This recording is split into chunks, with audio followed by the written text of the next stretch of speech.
Hi, I'm Susan McCarthy of A Less Cluttered Life. I am a decluttering coach, and this is a little bit about how I became so fascinated with the process of decluttering.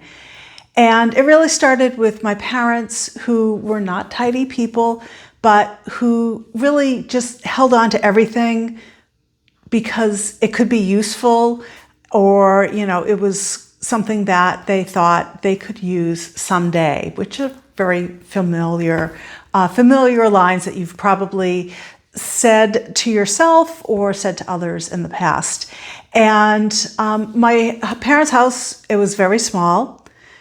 It was about 800 square feet. There was an attic, a basement, unfinished basement, two-car garage that also had an attic, a shed, and at one point they actually added a three-season porch, closed-in porch that also became a storage space. So what really happened over the years was that as relatives died or downsized and moved away, they gave my parents all sorts of stuff. We received blankets and towels, knickknacks, curtains, and furniture. And I think my parents accepted all of it. They held on to everything. And, some stuff got used in the house and got fit into the main part of the house. And other stuff was put up in the attic for someday when we'd need it, or put in the basement and stored there. Now, of course, over the years, we ended up with more and more stuff, and our way of organizing things was to buy boxes and bins and put things in these boxes and bins and line them up along the walls of things like the bedrooms and the living room. And so what were very small rooms became smaller because essentially that wall of boxes became a new wall and made the room much smaller. So eventually what happened was, to walk around some rooms, you had to walk sideways to fit in between pieces of furniture and storage stuff. And the idea of ever getting rid of stuff was not something that either of my parents wanted to do. And I remember as I was growing up and really kind of seeing other people's houses in different ways and saying to my mother, gee, their house, they don't have boxes in their rooms. Why do we have boxes lined up in our room? Why do they have they have space that they can move around, and we don't have space? And my mother's response was, they have bigger houses. If we had a bigger house, well, then we would have space to put all of our stuff. And yes, we would have had more space to stretch out all of the stuff. But what I started to realize was so much of the stuff we were holding on to never ever got used. And I was following in their same footsteps. I didn't know how to decide what do I keep, what do I get rid of. And so I kept everything.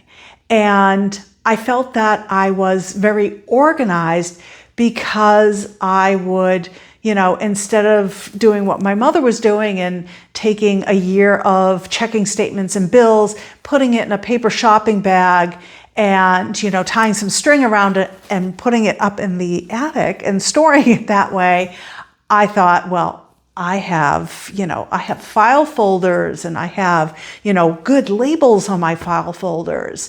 And, I am always going through my, my dresser and my closet, and I'm, putting things away and folding things. But what I wasn't paying attention to was that I was doing the same things every single month, that I was constantly organizing, but I was never really organized. And it really wasn't until I was emptying out my parents' house and really was going through almost everything. My brother took care of things like the tools in the basement and the stuff in the garage that, were items that I just didn't know what to do with at all. I didn't know what tools were useful and things like that. So what I started to notice as I was going through all of their stuff was that some stuff, like, why did they hold on to 40 years worth of old bills? Yeah, it was kind of fun to look at a checking statement from, 1964 and go, ooh, this is what they paid for electricity for a month. But, that's fun for a second. It really doesn't stay something that is useful, that doesn't help you in any way. And so I started to see here's years of magazines that are packed away in boxes. And yeah, it's packed away by year and by month, and it's so organized, but why? Are they reading these magazines? Is there any reason? Magazines tend to focus on really current topics. So why are you going back and looking at these? And they weren't. And there was also all of that stuff that they had received from those relatives who had downsized. And it was there were so many sets of dishes that we just use the same dishes all the time. And there were, maybe a dozen sets of dishes ranging from, 4-place settings to, I think it was maybe 20 was one that had the most. And it was, it was so overwhelming. There were all the empty boxes that they kept just because, hey, it's a box, it's good, it's useful. We can put things and store things in it someday. But going through all of this stuff made me, I was rolling my eyes and go, oh my goodness, why were they holding on to this stuff? Why were they holding on to, old clothing that they couldn't fit and all of these things? And, there were books stacked in, piled in boxes that were stacked in the corner of a room, only it would be impossible to easily, move these boxes, get to the books and find something that you wanted to read. So it was very, things were organized in boxes, but it wasn't really accessible and none of the stuff really got used.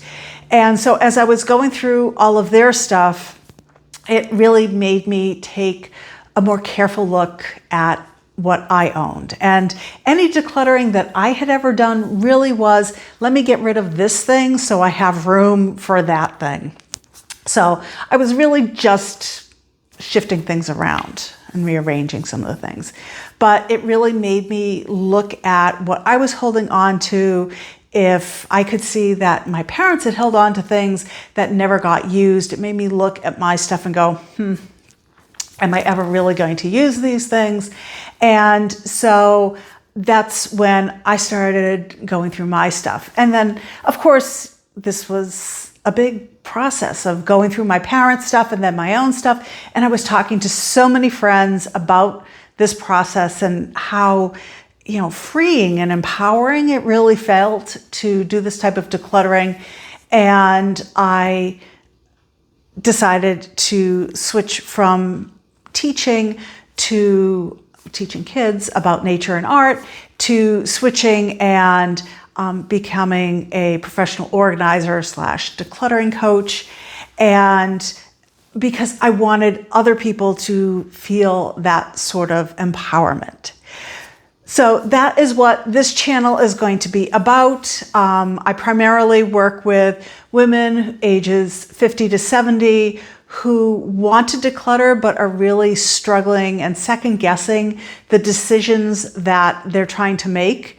And I help them identify what's really important to them so they know what to keep and what to get rid of. And I'll be talking more about that in future episodes here. So if this is something that you would find appealing, something where a topic that you need help with, then please subscribe to this channel And thank you so much. If you have topics that you would like me to talk about, maybe decluttering issues that you have struggled with, please leave your questions in the comments, and they will be fantastic for me, because then I can use them as future topics for these videos and really be able to help you make those decluttering decisions that will make a difference in your life. So thank you, and I will see you again in the next video. Bye.